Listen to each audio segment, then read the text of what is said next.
Saat ini, ke-13 orang tersangka itu belum dilakukan penahanan lantaran belum diperiksa.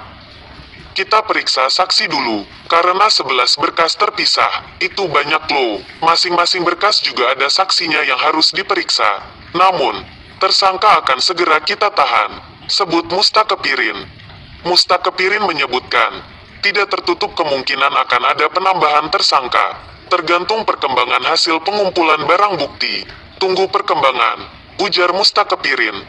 Diberitakan sebelumnya, ke-13 orang tersebut ditetapkan sebagai tersangka atas kasus dugaan korupsi pembayaran ganti rugi lahan tol di Taman Kahati, Nagari Parit Malintang, Kecamatan Enam Lingkung, Kabupaten Padang Pariaman oleh Kejati Sumbar, Jumat, 29/10, lalu. Tersangka berasal dari berbagai latar belakang, mulai dari warga penerima uang ganti rugi, aparatur pemerintahan daerah, aparatur pemerintahan nagari, serta pihak dari Badan Pertanahan Nasional, BPN. Kelompok tersangka penerima ganti rugi sebanyak 8 orang, antara lain, berinisial BK, MR, SP, KD, A, SY, RF, dan saya yang diketahui juga merupakan perangkat pemerintahan nagari.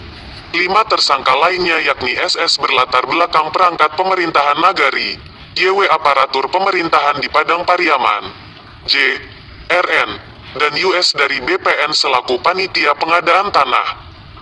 Mustakepirin melanjutkan, ke-13 tersangka ini diproses dalam 11 berkas terpisah. Dari hasil penghitungan sementara, kerugian keuangan negara dalam kasus ini mencapai 28 miliar rupiah.